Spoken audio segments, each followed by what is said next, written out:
Well, this is part of the future of decision support systems. We've had full motion interactive video for a number of years, but the cost has always been very high. Now the cost is getting to the point where we can start to use it for everyday applications. The future of the decision support in global corporations is also the future of the web and the internet. Here in this classroom in Cedar Falls, I can change what we're looking at. Here we're looking at a slide in PowerPoint.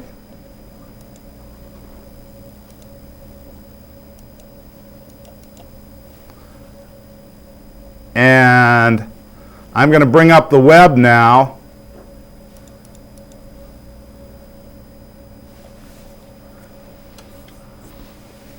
And we'll go out to my website.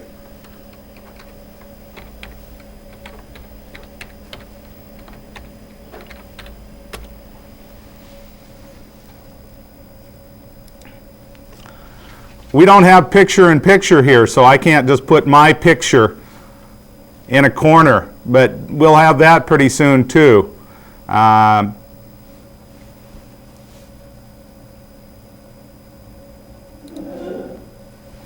If you visited my website, raise your hands.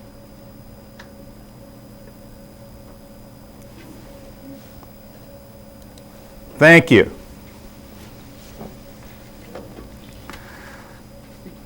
You probably noticed that there are ads on my website. I started that fairly recently as a way to have some revenue come into the site. Sadly, it only brings in about $1 or $2 a day, so that's not quite the mechanism to sustain it in the long term. Let me tell you my perspective on decision support systems. I started working on decision support systems in the mid-1970s when we used interactive systems. I worked with the Hewlett-Packard 2000 access system. Our technologies seemed exciting at the time, but in comparison they were very primitive. All through the 1980s, most researchers in management support and decision support thought we were on the verge of doing something especially significant. But our databases were small, our graphical systems were expensive, networking was expensive and limited, the communications capabilities were narrow bandwidths, and the costs were high. Even through much of the 90s, as we gained access to the internet in about 1994 and 1995, and we had OLAP and data warehouses, we were forced to only do high-end work. Part of the reason we had executive information systems is because we couldn't afford to deliver that kind of functionality to everybody in the organization. When a personal computer at the high end was costing $5,000 in 1989 or 1990, we had to limit the use to select executives if we wanted to provide them with electronic mail. In 2000, many of those barriers are breaking down, but the technology is still maturing. What you see today with interactive video is only the beginning. Now, how good is it? Well, you'll be the judge today as to whether using this technology would help facilitate decision making. You can also be the judge as to whether it facilitates learning, to be able to listen to me even though I'm many thousands of miles away. A few years ago I visited Black Rock, and it's a very beautiful place there on the hill.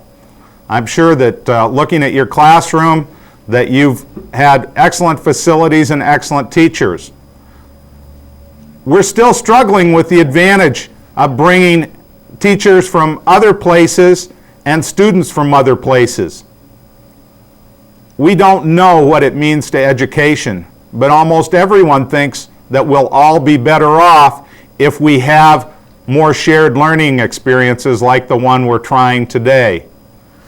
I'm convinced that if we have more shared decision making where managers working for a global multinational in Dublin can converse on a regular and routine basis with managers working at the John Deere factory in Waterloo, Iowa, that we'll see closer-knit companies, better decisions, faster decisions, and more buy-in during implementation.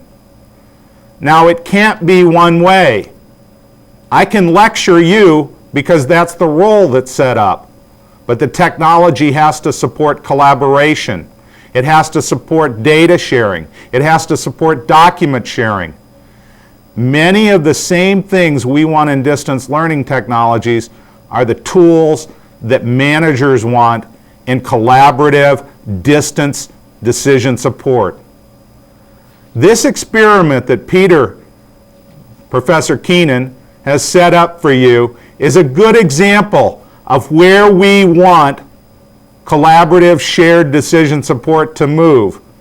But you need to take everything you've learned about data-driven decision support systems like EIS or OLAP, what you've learned about model-driven decision support systems, whether it's using a financial model or some other kind of simulation or optimization model, and what you've learned about expert systems, and realize that we need to bring all those capabilities together into one system that can be shared to support decision making of groups. That's our goal. I want to review quickly a few things in my notes. The first is personalized portals.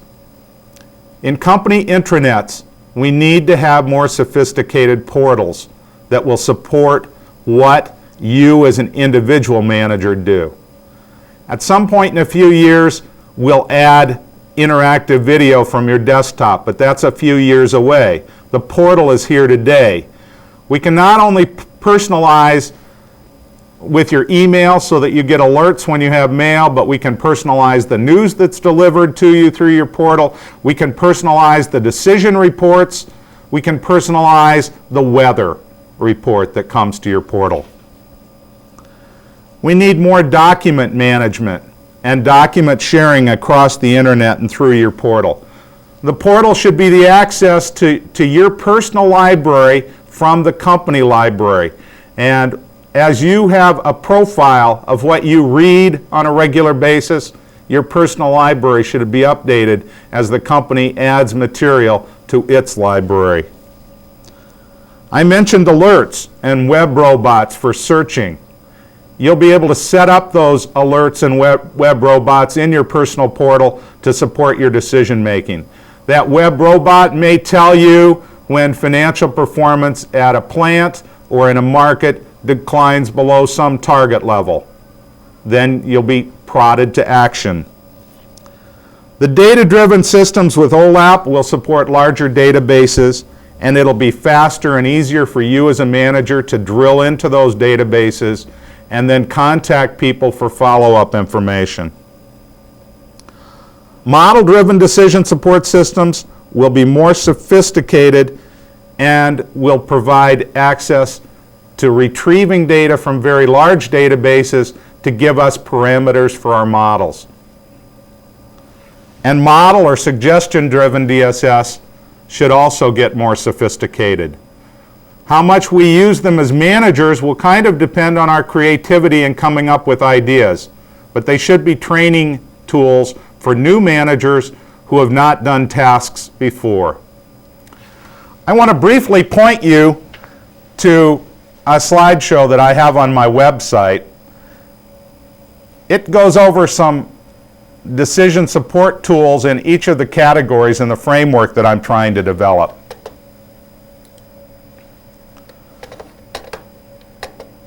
We don't have the ability to zoom in here, but if we go to the new tutorials page at the site,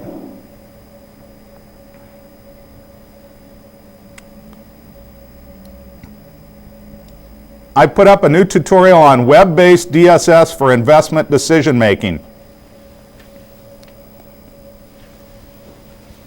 Here in the United States, and probably in most countries in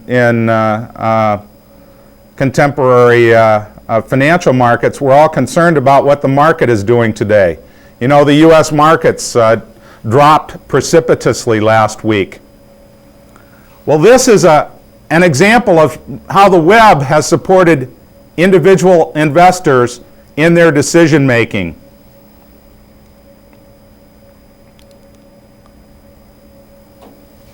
I don't know how many of you have access to online trading, but many individual investors in the United States have started to deal with individual trading. I know that I can go into my Ameritrade account and process a trade very quickly. Other individual investors do that and have some of the same capabilities that until a few years ago only sophisticated portfolio managers had. Now that's changing financial markets. What I want to tell you is that if you go look at these tools in this slideshow, you'll get an idea of how we can change decision support in organizations. In the slideshow, I've tried to show you how we can do communication and group support, how we can do model-driven and data-driven support for individual investors, as well as suggestion DSS. I'll very quickly run through the slides, but you know the URL for this site, and you can look at the slides on your own after we're done with our video conference.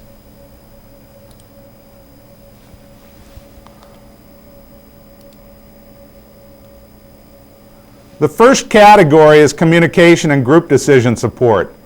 This is an example of one type of communications or group support, using video with computer displays. Also up on the web, you can see discussion forums. Although our connection is slow right now, I'm surprised. This is a financial discussion group at CBS MarketWatch. In my classes here at UNI, I use a forum with WebCT. It's Web Course Technology. Data-driven DSS. You've done some work with executive information systems.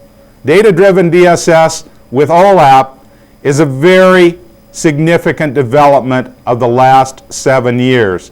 Moving it to the web in the last 2 years has really expanded our capabilities for data analysis for managers. This is a stock screening application at stockpoint.com. We can select a strong growth screen.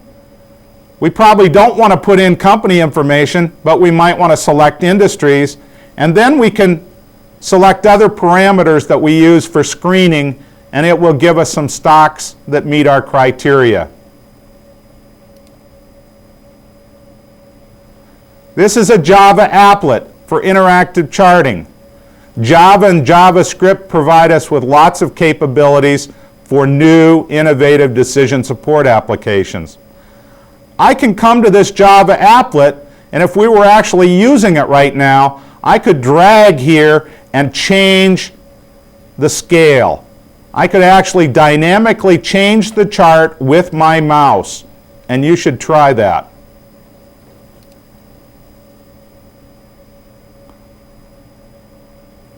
And then tracking. This is an example of tracking a portfolio online. The stock prices are delayed 15 minutes in the United States, but if you're willing to pay for it, you can have real-time tracking. Imagine a manager being able to track production in factories, or deliveries, or shipments, or anything else related to transactions occurring in the organization in real time on a screen. With alerts, if you look here, we get a news alert. We can have other kinds of alerts that are set. We can see if there's a change up or down. But this kind of a tracking tool is very powerful as we move it into organizations. Document-driven DSS.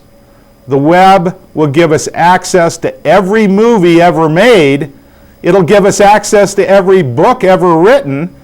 It'll give us access to every document a company has ever generated. And it will give us access to all of that information very quickly if it's been organized and if it's actively managed.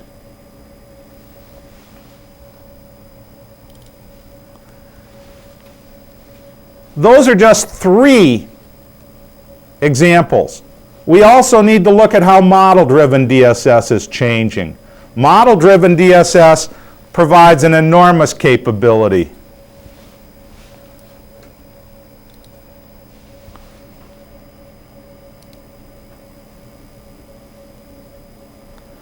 This is Free Edgar, which is an example of a document-driven database to get information about U.S. securities.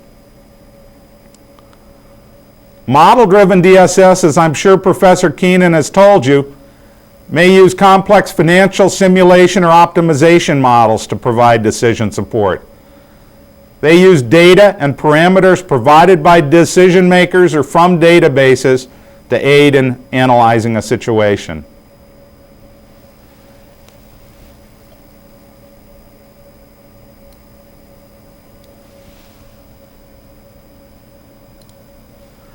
How many of you are finance majors? Raise your hands. Well, one thing that we do in finance, not too many finance majors there. You're all information systems majors.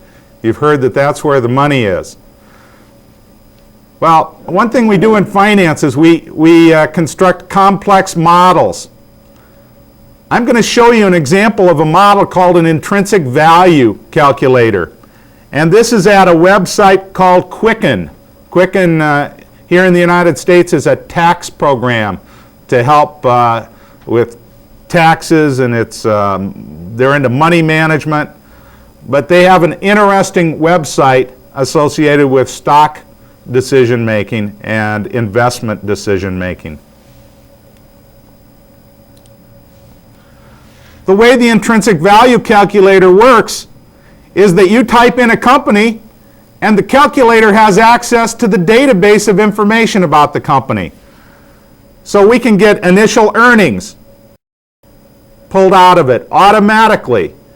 We get information on its earnings growth rate. Here the company we're looking at is Microsoft. We can click on this pull-down menu and see different earnings growth rates for different time periods for the company, the sector, and the industry. All of that information is coming from the database, so we don't have to look it up. We put in a discount rate, and based on a model, it's going to calculate the intrinsic value for a share of the company stock. In this case, it's $251 a share. And the current price when I did this was $87 a share. Can anyone tell me what the current stock price is of Microsoft?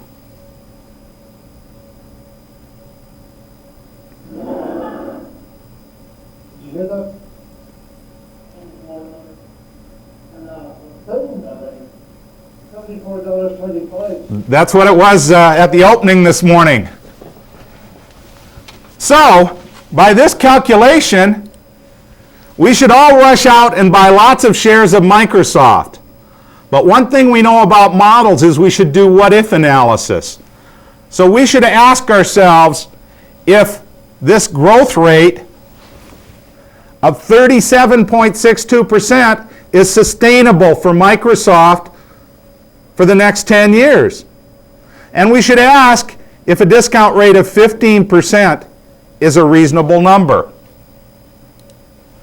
We might also want to change other parameters in terms of the initial earnings or what we think is a better earnings number for Microsoft right now. That's last year's earnings. And sometimes we make our calculations based on next year's earnings.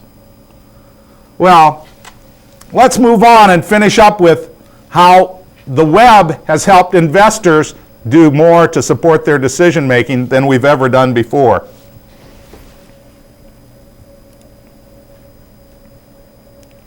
Knowledge-driven and suggestion DSS. A number of websites now provide specialized problem-solving expertise to help investors. One example is this profile program at stockpoint.com. It creates what it calls an investor profile. It starts out and it looks at your time horizon, and then it considers other factors and gives you some advice about what kind of investments you should make. You'll see lots of disclaimers on these kinds of systems. Everybody's concerned about the liability that a company incurs when it provides customers with suggestion decision support systems. All of the tools that you see in this slideshow up at dssresources.com are interorganizational systems. We're providing them to our customers.